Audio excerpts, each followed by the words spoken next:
Et puis, donc, en 2017, je me suis séparé avec le fonds pour rebondir dans l'enseignement bilingue.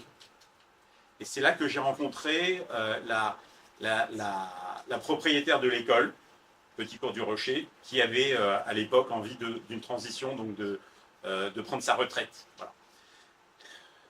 Très rapidement, le Petit Cours du Rocher, c'est une école qui a deux caractéristiques très fortes. D'une part, on propose du bilinguisme en immersion. Alors, bilinguisme en immersion, ça veut dire qu'en fait, on fait un enseignement, donc on suit le programme de l'éducation nationale, mais 50% en français, 50% en anglais. Alors qu'une école bilingue traditionnelle va avoir 1 heure d'anglais par jour. Nous, on a 3h30 d'anglais par jour et 3h30 de français.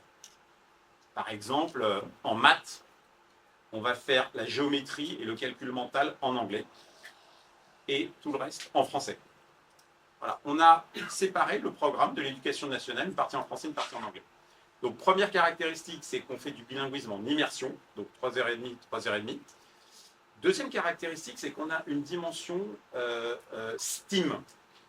STEAM, c'est un acronyme, c'est sciences, technologies, ingénierie, ST et mathématiques. Et on est la première école en France, enfin la première école primaire en France, à avoir implanté ce qu'on appelle un Fab Lab dans l'école. Mathieu est en train de vous distribuer une petite fiche. En fait, le Fab Lab, c'est un atelier d'ingénierie pour enfants. Et donc, on a des ingénieurs qui viennent et on fait des projets. Alors, si vous, j'ai mis les projets qu'on a réalisés à côté des pains au chocolat. Je suis sûr que ça va attirer. Donc, c'est des projets. Donc, on a fait un alternateur pour fabriquer de l'électricité. Un pont, voilà, c'était bien joué. Hein. Voilà, vous avez vu le pont. Un oscillateur harmonique pour étudier les ondes, pi. C'est tout un tas de petits projets. Si certains d'entre vous sont intéressés, je peux vous faire une petite visite. Là, il y a un groupe qui est actuellement, mais si on peut, on pourrait aller visiter à 4-5 personnes. Et ça, c'est un point très fort de l'école. On a des enfants de 6-7 ans qui nous disent moi, quand je serai grand, je veux être ingénieur. On crée en fait avec cette activité un rêve d'enfant. Et dans cette salle, on a des équipements qu'on retrouve à la fois dans des grandes écoles, dans des écoles d'ingénieurs. Donc on a une machine qui fait de la découpe laser, une machine qui scanne, une machine qui scanne en 3D, donc dans des écoles d'ingénieurs, mais aussi des machines qu'on retrouve au CNRS. Par exemple, on a une machine qui fait de l'analyse spectrale, c'est-à-dire vous mettez n'importe quel objet, il va vous dire dans cet objet, il y a 50% de cuivre, 20% de fer, 12%. Alors, par exemple, on a fait une petite expérience avec les enfants. On a mis une pomme. Alors, ce n'était pas une pomme bio. C'était une pomme pas bio qu'on n'a pas rincée. On le met dans la machine, on met la pomme dans la machine. Et bien, la machine a détecté des traces d'arsenic. L'arsenic, c'est dans les... Comment on dit pas les désherbants, non, pour tuer les moustiques, les pesticides. Bon, ensuite, on rince la pomme. Il n'y a plus d'arsenic. Incroyable. Bon. Donc ça, c'est des machines qu'on retrouve plutôt au CNRS. Voilà, ça c'est dans notre Fab Lab. Le fait d'être une école indépendante, donc ça nous donne un grand degré de liberté. Bien que, évidemment, on respecte le programme de l'éducation nationale. Et on a utilisé récemment cette liberté pour innover avec une start-up qui nous a contactés pour résoudre le problème des évaluations repères. Est-ce que vous avez entendu parler du problème des évaluations repères ou pas du tout? Personne n'a entendu parler de ça. Alors voilà. Merci de votre attention. Non, les évaluations repères, en fait, c'est le ministère de l'Éducation qui demande à tous les professeurs de primaire de faire passer un test standardisé aux élèves, et ce qui permet d'avoir une idée de leur niveau. Le problème, c'est que ce test, donc les professeurs le font passer en classe. Donc regardez ce sujet, hein. Évaluation repère, c'est un vrai sujet de frustration pour l'ensemble des professeurs, que ce soit dans le public et le sous-contrat ou dans le hors-contrat. Donc dans le hors-contrat, dans le sous-contrat, en fait, donc le test fait 60 pages par élève, et les maîtresses doivent saisir les réponses, toutes les réponses de tous les élèves. Donc elles ont, alors en moyenne, c'est 2 à 3 jours de travail, qui est bénévole, bien entendu. Et ce n'est pas un travail très passionnant. Hein. Il faut saisir 60 pages de correction pour 30 élèves. Ça met 2 à 3 jours. Ça, c'est pour les professeurs du public. Pour les professeurs du privé, eh bien, dans le privé hors contrat, on n'a pas accès à ce logiciel de saisie. Bon, alors la saisie permet de faire la correction automatique. Donc ça, bon. Et donc dans le privé, on n'a pas accès à ce logiciel. Donc les maîtresses doivent faire elles-mêmes la correction. C'est 60 pages, même cette année c'est 70 pages, pour 20 à 30 élèves. C'est énorme. Et on n'a pas accès. Donc en fait l'année dernière, j'étais en train de pleurer avec les maîtresses en les voyant lutter dans cette... Et là tout d'un coup, j'ai Mathieu qui m'a appelé et qui m'a dit, bah voilà, moi, ma cousine, une amie m'a parlé de ce problème. Donc Mathieu, qui est polytechnicien, expert en IA, qui s'est intéressé à ce sujet qui est vraiment très pointu, qui est un grand sujet de frustration voilà, pour les enseignants. Et j'étais en train de pleurer avec les maîtresses. Et là, Mathieu m'appelle, voilà, j'ai une solution pour mettre l'intelligence artificielle au service de ces corrections.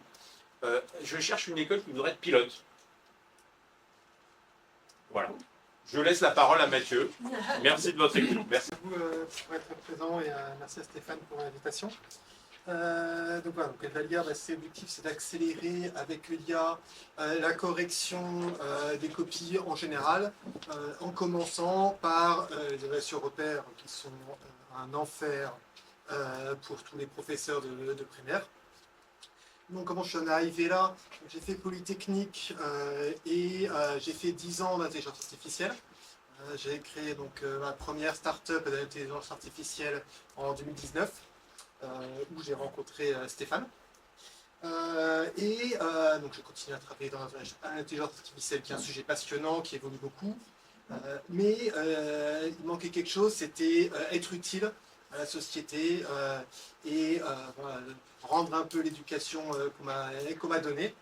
Et donc en discutant avec des amis professeurs, je me suis rendu compte qu'en fait le problème qui eux était leur gênait le plus, c'était la correction des copies, qui prend un temps énorme, et particulièrement les évaluations repères, qui sont un enfer, et en plus assez peu intéressant pour les professeurs. C'est des évaluations qui sont demandées par l'éducation nationale, mais qui ne permettent pas aux professeurs de comprendre les élèves, de comprendre leur niveau. Et donc du coup, je me suis lancé du coup dans la correction de ces évaluations repères. Donc du coup d'abord, sur l'année précédente avec Stéphane, donc sur des cadres et des classes pilotes, sans interaction avec le logiciel national.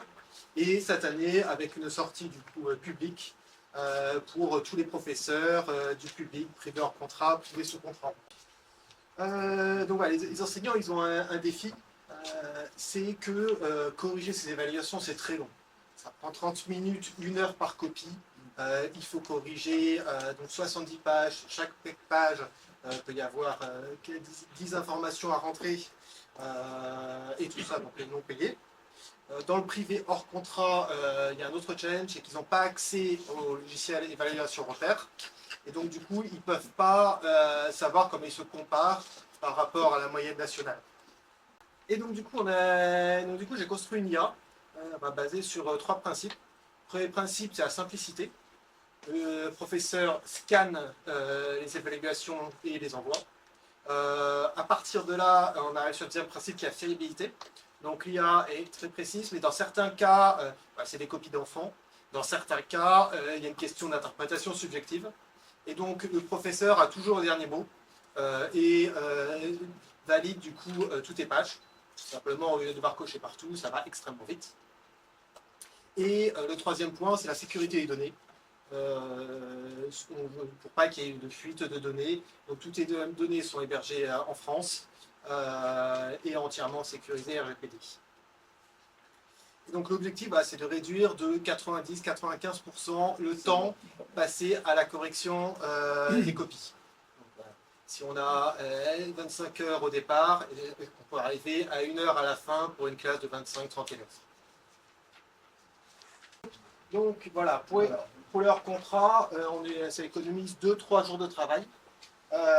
Puisqu'il faut tout scanner, puisque du coup il suffit de scanner toutes les évaluations, de les envoyer, et on renvoie du coup au professeur pour chaque élève un fichier détaillé avec toutes les réponses et les scores des élèves, et également ce qu'on appelle une araignée qui permet aux professeurs et aux parents d'avoir juste en un clin d'œil le niveau des élèves. Et pour les enseignants des écoles publiques ou sous contrat, on propose donc toujours de scanner, de valider, mais en plus, via une extension, on peut directement remplir dans le site évaluationrepère.fr, donc le site officiel de l'Éducation nationale, pour qu'il n'y ait pas d'étape manuelle fastidieuse de recopie des réponses des élèves.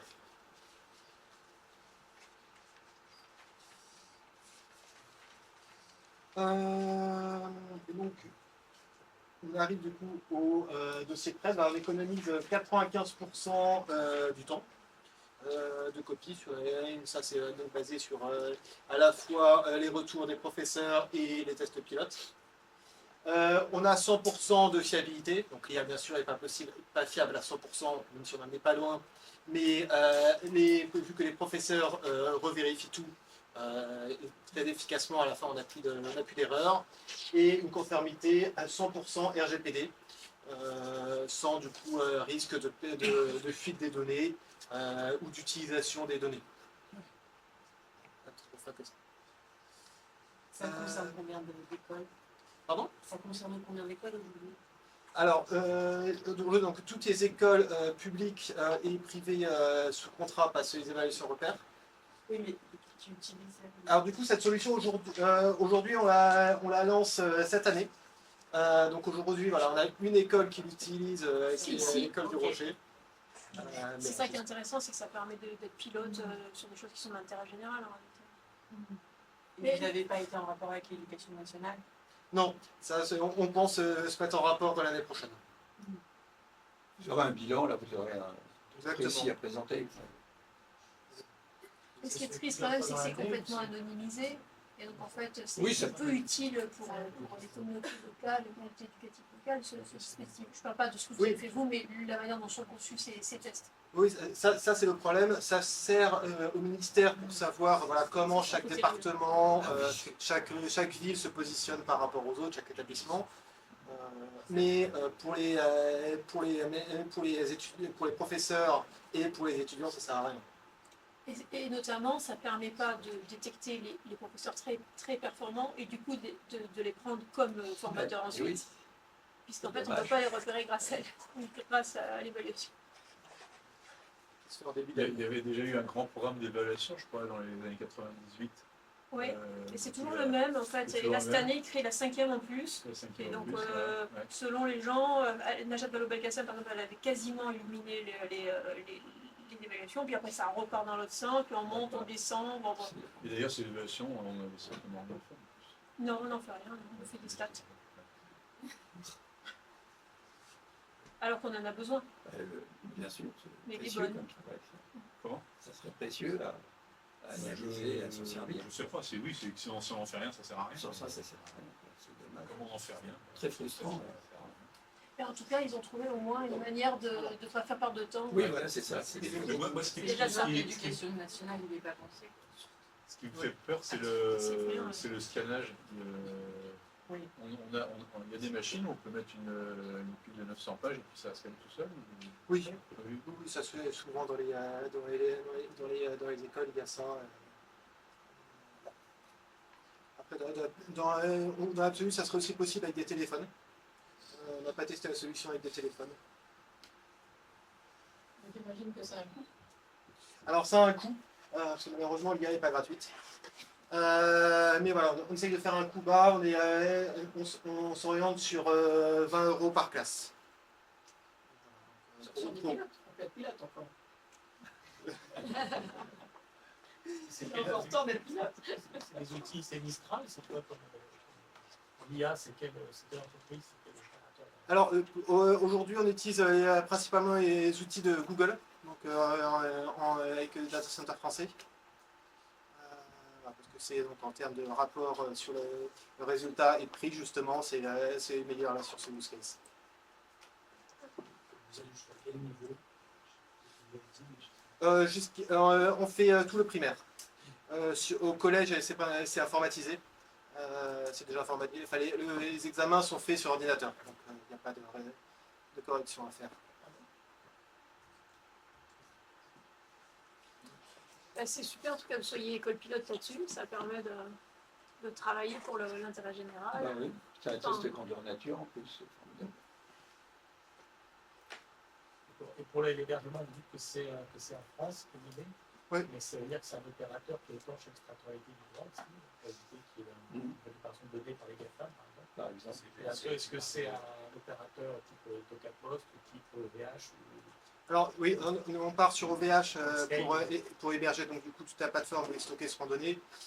C'est juste voilà, le traitement IA qui sera fait par Google. Donc voilà. Donc, Donc ils peuvent récupérer les données par le traitement IA. alors contractuellement ils peuvent pas, donc ils sont censés les détruire.